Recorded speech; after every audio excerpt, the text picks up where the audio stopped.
Hi అండి, welcome to Sai Siri fashions. ముందు వీడియోలో చూపించాం కదండి బ్యాక్ పార్ట్ని కట్ చేయడం. అదే మనం లైనింగ్ బ్లౌజ్ అయితే ఎలా కుడతామంటే ఇది హ్యాండ్స్ మాత్రం తిరగేసి కుట్టమన్నారండి. పైపింగ్ కూడా వేసుకోవచ్చు. ముందు వీడియోస్లో మామూలు ప్లెయిన్ బ్లౌజ్కి అయితే ఏ విధంగా అయితే కుట్టానో షేప్ పట్టి, ఉక్సులు పట్టి, కాజా పట్టి అదే విధంగా ఇన్విజిబుల్గా అనమాట. అంటే ఇదిగోండి చూస్తున్నారు, ఇది షేప్ పట్టి కదా, ఎంత నీట్ ఫినిషింగ్ వచ్చింది కదా. అలాగే లోపల వైపున కూడా అంతేనండి, ఇట్లా వస్తుంది అనమాట. ఇది లోడింగ్ పద్ధతిలో షేప్ పట్టి వేసాము. ఒకసారి మీరు ముందు క్లాసెస్లో ఉన్నటువంటి వీడియోస్ని చూడండి. లైనింగ్ బ్లౌజ్ అయినా ప్లెయిన్ బ్లౌజ్ అయినా ఇలా లోడింగ్ పద్ధతిలో కుట్టుకుంటే చాలా నీట్ ఫినిషింగ్ వస్తుంది. మనకి నేర్చుకునేటప్పుడే ఈ విధంగా కనుక కుట్టుకున్నట్లయితే మనకి అలవాటైపోద్ది, కస్టమర్స్కి కూడా చూస్తానికి ఫినిషింగ్ బాగుంటుంది. ఇప్పుడు ఈ బ్లౌజ్కి మనం బ్యాక్ పార్ట్కి ఎలా అయితే ప్యాచ్ తీసామో అది దానికి పేపర్ సాఫ్ట్ అనేది వేద్దామండి.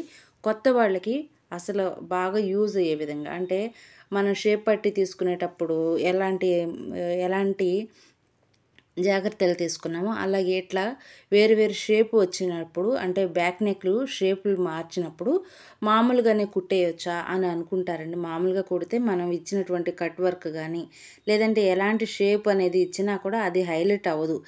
రౌండ్గా వచ్చేయటం కానీ లేదంటే వాళ్ళ బాడీ స్ట్రక్చర్ని బట్టి మారిపోతూ ఉంటుంది. అందుకని ఇలా పేపర్ సాఫ్ట్ కానీ లేదంటే బకరం తక్కువ పేపర్ సాఫ్ట్ అయితే చాలు, ఇది వేసుకుంటే బాగుంటుంది. నేను వీడియోని చాలా స్లోగా పెట్టి చూపిస్తున్నానండి. ఇది క్లాసెస్ లాగా స్టార్ట్ చేశాం కదా, అదే వీడియోస్ అనుకోండి మనం ఇదంతా ఫాస్ట్గా తీసేస్తాము. అంటే వీడియోని ఫాస్ట్గా తీస్తాము, అలాగే కొంచెం ఫాస్ట్ ఫార్వర్డ్ పెడతాం అన్నమాట. కానీ కొత్త వాళ్ళకి అర్థం అవటం కోసం మాత్రమే ఇలా చూపిస్తున్నాను అనమాట.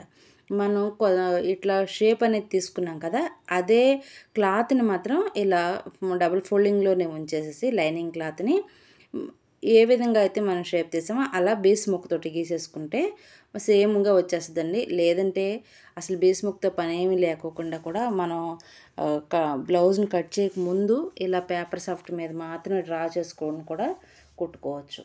ఇప్పుడైతే ముందుగా ఒరిజినల్ క్లాత్, దానిపైన లైనింగ్ క్లాత్, ఆ పైన పేపర్ సాఫ్ట్, ఇట్లా మిడిల్కి ఒక కుట్టు కనుక వేసేసినట్లయితే ఏమవుతుందంటే అటు ఇటు ఎక్కువ తక్కువలు రాకుండా భుజాల దగ్గర కుట్టేసిన అటువైపు తిప్పేసిన తర్వాత క్లాత్ అడ్జస్ట్ అవుతానికి కష్టం అవుతుంది. అందుకని ఈ విధంగానే కుడుతున్నాం అనమాట. ఇలా కుట్టుకుంటే షేప్ అనేది పర్ఫెక్ట్గా వస్తుంది. ఇలా ఇక్కడికి కట్ చేస్తాం కదా, బీస్ మార్కింగ్ ఉన్న దగ్గర దానికంటే కొంచెం అవతలగా ఒక 2 గీతలు అవతలగా కనుక మనం కుట్టినట్లయితే కరెక్ట్గా బీస్తో మార్కింగ్ చేసిందేమో మనం కట్ చేసేది, కొంచెం అవతల కుట్టేది ఎందుకు అంటే మనం ఫోల్డింగ్ చేసి మామూలుగా అయితే బ్లౌజ్కి చేతి పని చేస్తే పావించి లోపల ఫోల్డింగ్ అయిపోద్ది కదా, ఆ విధంగానే కుట్టుకోవాలి. మనం 2.5 అనేది ఇచ్చాం కదా, ఇక్కడ పావు తక్కువ 3గా కుడుతున్నాం అనమాట. అప్పుడు ఏమవుతుందంటే వెనకాల మనం మెడ అనేది పర్ఫెక్ట్గా ఉండదు, లేదంటే చిన్న మెడ అయిపోద్దండి. ఇది ఒక్కటి మాత్రం కొంచెం చూసుకోండి చాలు.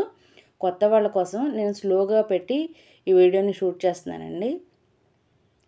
ప్రతి కర్వ్కి కూడా ఇట్లా సూదిని దింపుకొని పాదాన్ని పైకెత్తుకుని క్లాత్ని తిప్పుకుంటూ మనం ఏ షేప్లో అయితే మనం మార్కింగ్ ఇచ్చామో అదే షేప్లో కుట్టుకుంటూ రావాలి. ప్రతి కార్నర్కి సూది దింపుకోవటం, పాదం పైకెత్తుకోవటం, క్లాత్ని మళ్ళీ ఇట్లా ఒక చేతితోటి ఇలా కొంచెం జాగ్రత్తగా తిప్పుకుంటే ప్రతి కర్వ్, అంటే ఈ కట్ వర్క్ కదా చక్కగా ఈజీగా వచ్చేస్తుంది. అలాగే నెక్ దగ్గర కూడా ఇలా కట్ చేసుకున్నట్లయితే, ఇలా కుట్టుకున్నట్లయితే ఈజీగా వస్తుందండి. ఇప్పుడు ఈ లోపల ఉన్నటువంటి పేపర్ సాఫ్ట్ ఎక్స్ట్రా ఉన్న క్లాత్ అంతా కూడా కట్ చేసేద్దాం. మీరు క్లాసులు కంటిన్యూగా ఫాలో అవుతూ ఉండండి. నిన్న శ్రీరామనవమి కదా, శ్రీరామనవమి వలన ఈరోజు కూడా బయట బాగా మైక్ సౌండ్లు అండి, దాని మూలన నేను వీడియోని వెంటనే అప్లోడ్ చేయలేకపోయాను. ఇది కుట్టడం అయితే అయిపోయింది, శారీని తీసుకెళ్ళిపోయారు, బ్లౌజ్ అయితే నా దగ్గరే ఉండిపోయింది. ఫైనల్గా ఎలా వచ్చిందనేది చూపిస్తాను. ఇది 2 పార్ట్లుగా పెడితే బెటర్ అనేది నాకు అనిపిస్తుందండి. ఎందుకంటే ఇప్పుడే చూసే వాళ్ళకి వీడియో కంటిన్యూగా ఉన్నట్లయితే అర్థం కాదేమోనని షేప్ ఎలా ఇచ్చామో దానికి పేపర్ సాఫ్ట్ వేసుకున్నాక తిరిగేస్తే ఎలా వచ్చింది అనేది ఈ వీడియోలో చూపిస్తున్నానండి. అంతేకాకుండా దీని శారీ కూడా చూపిస్తే ఏంటంటే వాళ్ళు శారీ ఇచ్చేయమని అడిగారు, వాళ్ళు శారీ తీసుకెళ్ళిపోతామని. బ్లౌజ్ ఇప్పుడే అక్కర్లేదట, నేను హడావుడి పడుకుంటూ కుట్టేశాను. ఇదిగోండి ఇది శారీ. అయితే నా దగ్గర పీకో మిషన్ లేదు కదండి, నాకు తెలిసిన వాళ్ళకి పీకో చేయడానికని ఇచ్చాను. సో నీట్గా చేశారు. ఓవర్లాక్ అంటారా, ఇది పీకో అంటారా మరి నాకు అంత బాగా తెలియవు, వాటి పేర్లు కన్ఫ్యూజ్ అవుతూ ఉంటాను. అయితే ఒక పావు మీటర్ క్లాత్ మాత్రం తీసుకుని ఒక 5 నుండి 6 సెంటీమీటర్లు క్లాత్ వరకు కట్టు చెంగు వైపున నేను కట్ చేసుకుని శారీ వాళ్ళకి ఇచ్చేసాను. ఇప్పుడు బ్లౌజ్ ఇదిగోండి వెనక్కి తిరిగేసేసిన తర్వాత ఇట్లా నీట్గా వచ్చిందండి. దీనికి పైపింగ్ వేయటం అనేది నెక్స్ట్ వీడియో చూపిస్తాను. ఎందుకంటే front part, back part, hands అన్నీ కుట్టడం అయితే అయిపోయింది. ఈ కలర్తో పైపింగ్ ఇచ్చిన తర్వాత అది ఎలా ఉందనేది తెలియాలంటే కంటిన్యూగా చూస్తేనే అర్థమవుద్దండి. ఇప్పుడు నడుముకి మాత్రం స్ట్రైట్ పీస్ రెండు ఫోల్డ్ మీద వేసేసి నేను దీనికి పైపింగ్ ఇస్తున్నాను అనమాట. ఇదే విధంగా హ్యాండ్స్కి కూడా పైపింగ్ ఇచ్చుకోవచ్చండి. నేను బ్యాక్ సైడ్న డాట్స్ వేసేసిన తర్వాత అప్పుడు పైపింగ్ ఇస్తున్నాను.